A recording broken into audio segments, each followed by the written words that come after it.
The rain drummed against the basement windows with steady persistence.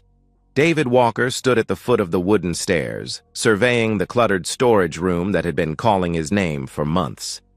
18 years of marriage had a way of accumulating debris, boxes of Christmas decorations, outgrown clothes, and memories packed away in cardboard containers. He rolled up his sleeves and got to work. Rachel was upstairs somewhere, probably on another marathon phone call with her sister Linda. The conversations had become more frequent lately, always ending abruptly when he entered the room. Emma was at volleyball practice, and Jake was buried in his room with video games. Saturday afternoons like this used to feel peaceful. Now they felt hollow. David had been telling himself for months that the distance between him and Rachel was normal. 18 years of marriage, 2 teenagers, his long hours at Walker Shipping Solutions. Of course, the romance had settled into routine. Of course, she seemed distracted, preoccupied. That's what happened when you built a life together. But as he moved boxes and swept away cobwebs, David couldn't shake the feeling that something fundamental had shifted. Rachel's late-night phone calls, her new interest in yoga classes that somehow never left her more relaxed. The way she startled when he entered a room unexpectedly, quickly closing her laptop or sliding her phone face down. He was lifting a box of Rachel's old college textbooks when he noticed it. A slim leather journal wedged behind the container, pressed against the concrete wall like it was hiding. David almost left it there. Privacy was important in a marriage. He trusted Rachel completely, but something about the way it was hidden, deliberately concealed rather than simply forgotten, made him pause. He pulled the journal free, noting how the leather was worn smooth, obviously handled frequently. This wasn't some college relic. The binding was supple, the pages crisp. David opened to the first entry, dated 3 years ago. Rachel's familiar. Handwriting filled the pages with observations about their daily life. Emma's drama with friends, Jake's struggles in algebra, complaints about the grocery budget, normal mom concerns. David smiled, feeling guilty for his suspicion. But as he flipped deeper, the tone shifted. Entries about meeting someone interesting at Starbucks, references to afternoon adventures during hours when David thought Rachel was running errands. His heart began to pound. March 15th. Coffee with Em again today. David's working late all week, perfect timing. Em has this way of making me feel like I'm 25 again. We talked for 3 hours, talked for 2 hours. David's hands began to shake. He forced himself to keep reading, even as his stomach clenched. The entries became more explicit, more detailed. Rachel documented lies she'd told him, alibis she'd crafted. She wrote about hotel rooms, stolen afternoons, the thrill of deception. April 3rd. Close call when David came home early, but I'd already showered and changed. He's so trusting. Never questions anything. Sometimes I wonder if he'd notice if I disappeared for a week. The casual cruelty hit him like a physical blow.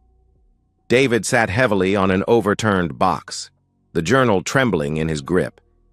He read about Kevin, then Tony, then references to a young guy from the gym, at least 3 different men, maybe more. Each entry revealed a stranger wearing his wife's face. The Rachel in these pages was calculating, unfaithful, and contemptuous of David's trust. She wrote about their marriage like it was a convenient cover story about David himself, like he was a useful but oblivious prop. David pulled out his phone and began taking pictures of key pages. Evidence. He photographed dates and details, forcing himself to remain methodical even as his world crumbled. The last entry he read stopped his heart completely. June 22nd. Relieved the timing worked out after that scare with T. David never questions anything about the kids' schedules, their friends, nothing. Sometimes I think about how different things might have been if that pregnancy test had been positive. But timing is everything, right? David stared at those words until they blurred. The timing of what? Pregnancy test? His mind raced through, implications he didn't want to consider. He closed the journal carefully, his hands surprisingly steady now. The basement felt different, not like the foundation of his family home, but like a tomb. Everything he'd believed about his life, his marriage, his family, was potentially built on lies. But suspicion wasn't proof. If David was going to act on what he'd discovered, he needed more than Rachel's own words. He needed facts that would hold up not just in his own mind, but in court. David stood up, slipping the journal back into its hiding place exactly as he'd found it. Upstairs, he could hear Rachel's voice, still talking to someone who may or may not have been her sister. The sound made his skin crawl. He climbed the basement stairs like a man walking toward his execution, knowing that nothing would ever be the same again. David became two people overnight. The first David went through the motions of his life. Kissing Rachel goodbye in the mornings, helping Jake with homework, cheering at Emma's volleyball games. This David smiled at the right moments, laughed at Rachel's stories, and maintained the comfortable rhythm of 18 years of marriage. The second David was a detective. He returned to the basement journal repeatedly over the next week, each reading, revealing new details he'd missed. Rachel had been methodical in her documentation, noting not just what she'd done, but how she'd covered her tracks. David cross-referenced her entries with his work calendar, family photos, and his own memories. The patterns were devastating. Rachel's affair with Kevin had coincided with David's 3-day business trip to Portland. Her meetings with Tony always happened on Wednesday afternoons when she claimed to be at book club, a book club that David now realized she'd invented entirely. The young guy from the gym encounters aligned perfectly with her Tuesday and Thursday workout schedule. But the most crushing discovery came when David began mapping Rachel's documented infidelities against a different calendar entirely. He pulled out Emma and Jake's baby books and began calculating conception dates. Emma had been born on September 12, 2008. Counting backwards put her conception around mid-December 2007. David flipped through the journal entries, his heart hammering, as he found entries from that period. Multiple encounters with Kevin in December 2007, during a week when David had been traveling for work.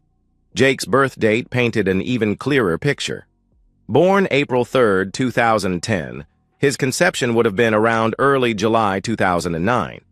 The journal entries from that period documented a particularly intense affair with Tony.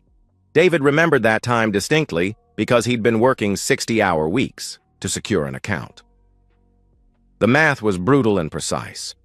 Both of his children had been conceived during periods when Rachel was actively cheating on him. David sat in his office after everyone had gone to bed, staring at printouts of conception calculators and journal photocopies. The children he'd loved unconditionally, sacrificed for, been proud of. They might not be his biological offspring. Every little league game, every scraped knee he'd bandaged, every proud moment when they'd inherited his supposed talents, all of it might have been an elaborate delusion, but David was nothing if not thorough. Suspicion wasn't certainty, and he needed facts before he could act. He researched DNA testing companies with the same methodical approach he used for shipping: contracts, reading reviews, and comparing accuracy rates. He selected 2 different companies to ensure reliability, ordering test kits under a fake name and having them delivered to his office. Collecting samples required precision and acting skills David didn't know he possessed. Emma's hairbrush yielded several strands with intact roots. Jake's drinking glass provided saliva samples. Hair from their pillowcases offered backup material. David packaged everything according to lab instructions, sent samples to separate facilities, and waited. The hardest part wasn't the waiting, it was maintaining normal family interactions while his heart was breaking in real time. Dinner conversations became minefields. When Emma laughed at one of his jokes, David had to excuse himself to compose himself. When Jake asked for help with the science project about genetics, David nearly broke down entirely. "Dad, why do some kids look exactly like their parents and others don't?" Jake asked innocently, spreading textbooks across the kitchen table. "Well," David managed, his voice steady despite the chaos in his chest. "Genetics are complicated. Sometimes, traits skip generations or combine in unexpected ways. "But you know what really matters about family?" he asked his son. "What?" Jake replied, looking up from his textbook. "Love. Commitment. Being there for each other no matter what," David continued, reaching over to ruffle Jake's hair. "Biology is just science. Family is about choice." Jake nodded seriously, returning to his homework while David excused himself to get air outside. Meanwhile, Rachel continued her routine with no apparent awareness of David's discovery. She still took her mysterious phone calls, still disappeared, for hours at a time with vague explanations. David began documenting these absences, noting when she left, when she returned, and what stories she told. He also started paying attention to her phone habits with new eyes. She'd always been protective of her device, but now David noticed how she angled it away from him, how she took it into the bathroom, how she slept with it under her pillow instead of on the nightstand. One evening, while Rachel was in the shower, David noticed she'd left her phone on the kitchen counter. His finger hovered over the home button for a full minute before his conscience won out. He wasn't ready to become someone who violated privacy without absolute certainty. The journal was evidence he'd stumbled upon. Actively hacking her phone would make him the aggressor. But David did start paying attention to the name that appeared most frequently on her screen. Linda called and texted constantly. Except David had spoken with Rachel's actual sister Linda the previous week during a family call, and Linda had mentioned how she and Rachel barely talked anymore due to their busy schedules. The DNA test results were scheduled to arrive in 3 weeks. 3 weeks to maintain his performance as the oblivious husband. 3 weeks to prepare for whatever truth was coming. 3 weeks to figure out how to protect his relationship with Emma and Jake, regardless of what the science revealed. Because that was the terrible irony David was discovering. Biology might determine paternity, but it couldn't erase 16 and 14 years of fatherhood. These children were his in every way that mattered, and he'd be damned if Rachel's betrayal would cost him the most important relationships in his life. He just had to make sure that when the truth came out, Rachel would be the villain of the story, not him. The DNA results arrived on a Tuesday morning in 2 separate manila envelopes, delivered to David's office while Rachel was supposedly at her yoga class. David had prepared for this moment for 3 weeks, but his hands still trembled as he opened the first envelope. Emma, 0% probability of paternal relationship. The second envelope confirmed what David already knew in his heart. Jake, 0% probability of paternal relationship. David allowed himself exactly 1 hour to grieve. He locked his office door, put his head in his hands, and let 18 years of lies wash over him. The children he'd taught to ride bikes, whose scraped knees he'd bandaged, whose report cards he'd celebrated, none of them carried his DNA. Every proud moment when someone commented on how Jake had his determination or how Emma had inherited. His work ethic had been based on fundamental deception. But after that hour, David Walker, regional manager and strategic problem solver, took control.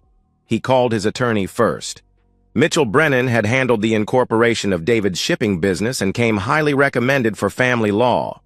Over coffee at a neutral location, Mitchell explained David's options.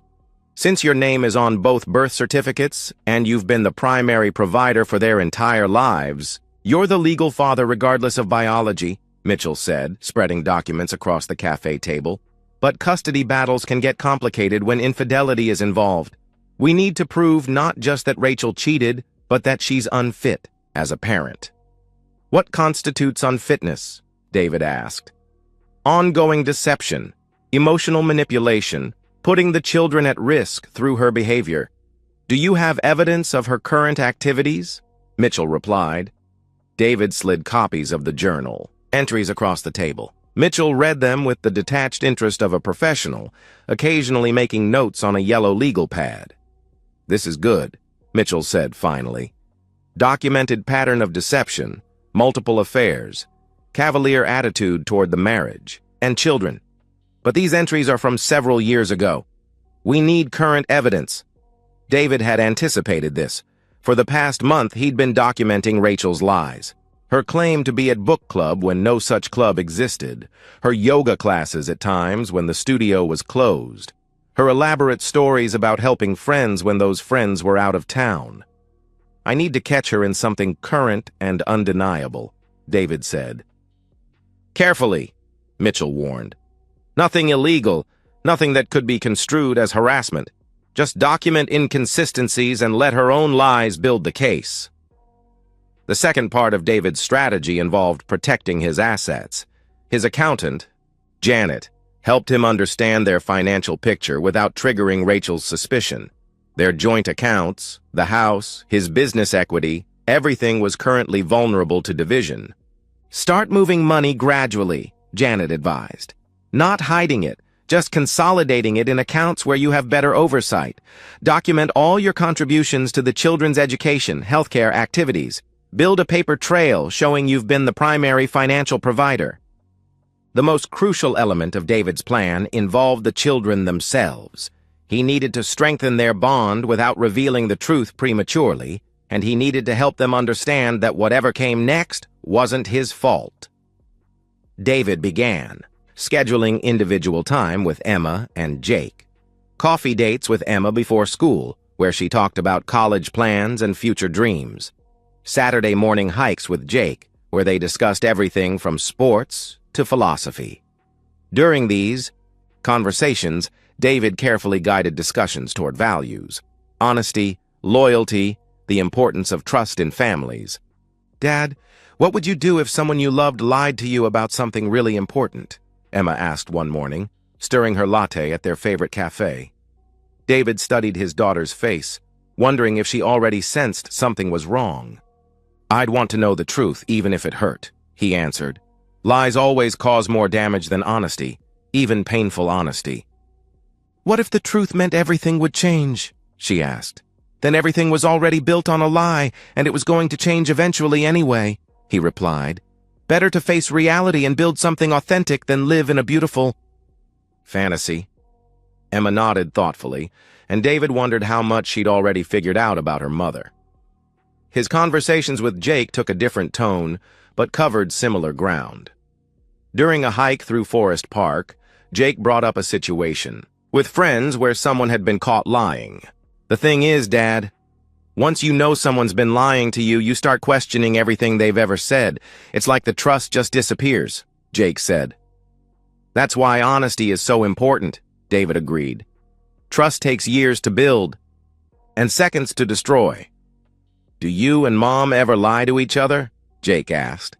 David stopped walking, choosing his words carefully. "I've never lied to your mother about anything important, and I hope she's never lied to me," he said. "But Jake, if you ever found out that someone, anyone, had been lying to you about fundamental things, would you want to know?" "Absolutely," Jake replied firmly. "I'd rather have an ugly truth than a pretty lie any day." David squeezed his son's shoulder, storing that conviction away for when he'd need it. Throughout this preparation, Rachel remained oblivious to David's discoveries. She maintained her routine of deception with the confidence of someone who'd never been caught.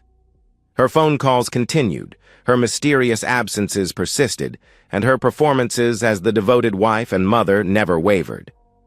But David was building toward a confrontation that would expose everything at once. He'd learned from studying Rachel's own methods, the power of documentation, the importance of timing, the devastating effect of incontrovertible evidence. The final piece of his strategy involved choosing the perfect moment to spring his trap. It needed to be when the children were present, but not the primary focus. They needed to witness their mother's lies firsthand, see her panic and desperation when confronted with undeniable truth. Only then would they understand that David's revelation wasn't what destroyed their family. Rachel's lies were. David set the date for the following Friday evening. Rachel had already mentioned plans to meet Linda for dinner, despite the real Linda being out of town visiting their mother. It would be the perfect setup. A lie David could immediately disprove, creating the opening he needed to reveal everything else. As he finalized his plans, David felt something he hadn't experienced in months: control. For too long, he'd been a passive participant in his own life, unknowingly playing a role in Rachel's elaborate deception. But now he held all the cards, all the evidence, all the power. Rachel Walker was about to discover that her victim was actually a strategist, and her house of lies was about to collapse around her. Friday evening arrived with the weight of inevitability. David had orchestrated every detail. Emma and Jake were home from school, positioned in the living room with homework spread across the coffee table, close enough to overhear but not obviously eavesdropping. David had prepared the kitchen table like a war room, copies of journal entries in manila folders, DNA test results in sealed envelopes, and a small digital recorder he'd purchased that morning. Rachel arrived home an hour later, then promised, her cheeks flushed and her hair slightly disheveled despite the cool evening. She breezed through the front door with the practiced confidence of someone whose lies had never been challenged. "Sorry I'm late," she called out, hanging her purse on the hook by the door. "Linda's going through a rough time with her divorce, and you know how she gets. We lost track of time at dinner." David watched from the kitchen doorway as Rachel smoothed her hair and checked her reflection in the hallway mirror. Such a small gesture, but it spoke to her vanity, her need to maintain appearances even in the safety of her own home. "Rachel," David said, his voice carrying none of the warmth she was used to, "I need you to join me at the table." Something in his tone made her pause. She turned toward him, her expression shifting from casual dismissal to cautious attention. "Is everything okay?" she asked. "Come sit down," he answered. Rachel approached the kitchen slowly, her eyes taking in the folders and documents arranged on the table. David had positioned himself strategically, his back to the living room so the children could see Rachel's face, but not his own.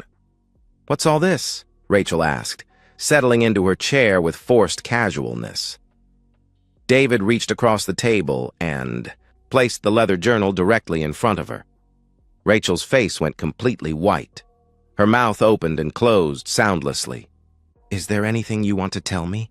David asked quietly. "I don't... What is that?" Rachel's voice was barely a whisper.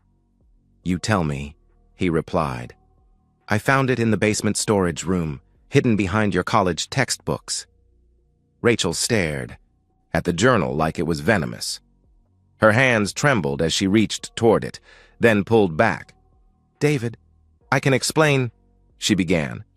"I'm listening," he said. From the living room came the sound of homework being abandoned as Emma and Jake became aware something serious was happening. It's complicated," Rachel began, her voice gaining strength as she slipped into survival mode. "That journal, it's not real. I mean, it's real, but the things in it are fiction. I was working through some fantasies, some thoughts about what life might be like if things were different." David nodded as if considering this explanation. Then he opened the first manila folder and began reading directly from photocopied pages. March 15th. "Coffee with M again today. David's working late all week. Perfect timing." David's voice remained steady and conversational. "That was during my Portland trip, wasn't it? You told me you spent that evening reorganizing Emma's closet." Rachel's breathing became rapid and shallow. "Those are just stories, David. Creative writing exercises," she insisted. April 3rd. Close call when David came home early, but I'd already showered and changed. "He's so trusting, never questions anything," David continued, flipping to another page. "That was the day you claimed to have food poisoning, remember?" "You're taking this out of context," she protested. David opened the second folder and produced the DNA test results. The papers hit the table with the finality of a judge's gavel. Rachel's composure shattered completely. She lunged for the documents, but David held them out of reach. "Test errors," she gasped. "Those tests are wrong all the time." "Two different labs, Rachel. Two separate tests. Emma and Jake share none of my DNA," he stated firmly. The words hung in the kitchen air like a death sentence. From the living room came the sound of chairs scraping against hardwood floors. Emma appeared in the kitchen doorway first, her face stricken with confusion and growing horror. "What DNA tests?" Emma demanded. "Dad, what are you talking about?" Jake crowded behind his sister, his frame tense with alertness. Rachel tried to recover, switching tactics to damage control. "Kids, your father is upset about some old journal entries that don't mean anything. He's blowing everything out of proportion," she explained desperately. "Is it true?" Emma's voice cut through her mother's explanation like a blade. "Have you been cheating on Dad?" "Emma, sweetheart, it's complicated. Adults sometimes," Rachel began. "Just answer the question," Jake shouted, his voice cracking with emotion. "Have you been lying to us?" Rachel looked around the kitchen like a trapped animal. David remained silent, letting her dig her own grave. "Those journal entries are old," Rachel finally said. "Whatever happened in the past doesn't change how much I love this family."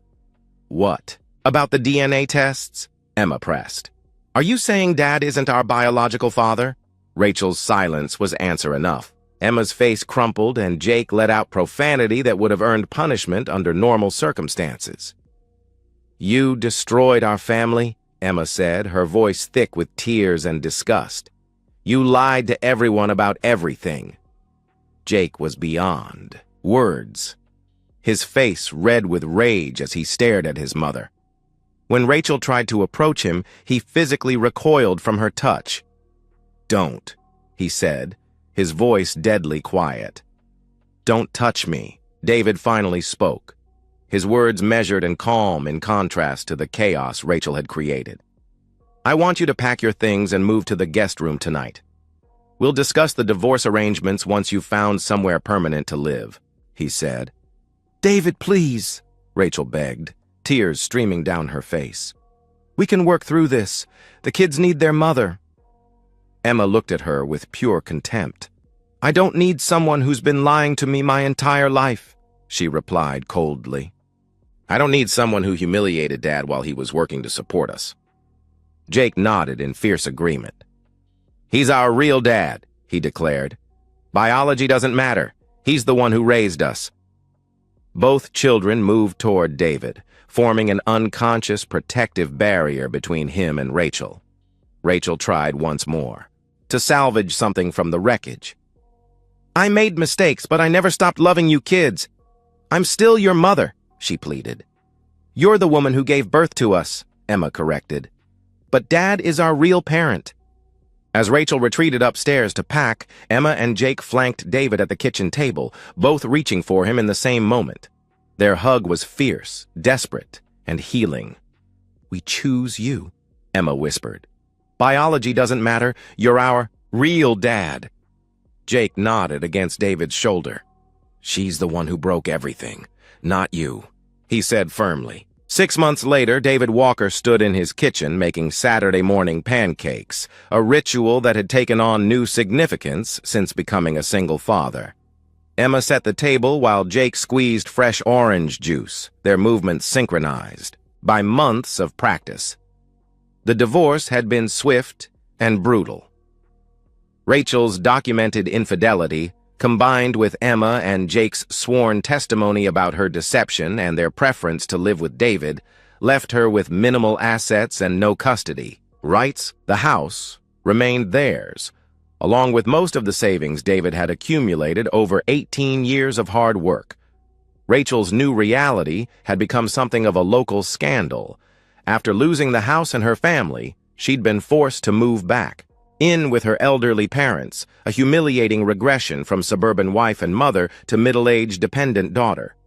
Her attempts to contact the children had become increasingly desperate and inappropriate, leading to a no-contact order that Emma and Jake had requested themselves. The professional changes in David's life had been equally dramatic. His renewed focus and energy had led to a promotion to regional manager. His colleagues, who'd learned about the situation, had been uniformly supportive. David's relationship with Emma and Jake had evolved into something deeper than traditional father-child dynamics. They'd become a team, united by shared trauma and mutual respect. Emma had grown more mature, taking on household responsibilities without being asked. Jake had channeled his anger into academic achievement and sports. The journal that had started. Everything now lived in David's safe, not as a weapon, but as a reminder. Rachel's attempts to rebuild her life had been spectacularly unsuccessful. Her former friends distanced themselves, uncomfortable with the drama and unwilling to take sides in such a clear-cut case of betrayal. Rachel blamed David for turning the children against her and destroying the family with his vindictive behavior. This deflection would have infuriated him months ago, but now it simply confirmed what he'd always suspected. Rachel was fundamentally incapable of accepting responsibility for her actions. On quiet mornings like this Saturday, David sometimes reflected on the strange gift Rachel's betrayal had given him. Without her lies forcing the truth into the open, he might have spent years unconsciously supporting her deception. Most importantly, he might never have discovered that his love for his children transcended biology in ways that made their bond stronger, not weaker. Emma pulled him from his thoughts by stealing a piece of bacon from the serving plate. "Dad, Sarah's mom wants to know if you'd like to come to their dinner party next weekend," she said casually. David raised an eyebrow. Sarah's mom was recently divorced herself and had been finding excuses to chat with David at school events. "Are you trying to set me up?" he asked with mock suspicion. "Maybe," Emma admitted with a grin. "You deserve to be happy." Jake nodded sagely. "Plus, she makes really good cookies," he added. David laughed, feeling lighter than he had in years. His children wanted him to find happiness. They felt secure enough in their relationship with him to encourage new connections. Rachel's betrayal, which had once threatened to destroy everything he valued, had actually strengthened the bonds that truly mattered. The truth had set them all free, from lies, from false obligations, from the exhausting pretense of a marriage built on deception. Rachel Walker had lost everything that mattered because she'd never understood its value in the first place. David Walker had gained something precious, the absolute certainty that real family bonds transcend biology, that love earned through presence and commitment is unbreakable, and that sometimes the most powerful revenge is simply allowing someone to face the full consequences of their own choices. He flipped another pancake and smiled at his children, his real children, the ones who'd chosen him as much as he'd chosen them. And so, we've reached the end of today's story. Was it what you expected, or did it take a twist you didn't see coming? I'm curious to hear your thoughts. Share them in the comments below, and let's get a conversation going. If this story kept you hooked, make sure to hit that like button. And if you're new here or just haven't subscribed yet, now's the perfect time to join our community. I bring you fresh, captivating stories every day, so click that subscribe button and turn on notifications so you never miss out. Thanks for watching, and I'll see you in the next one.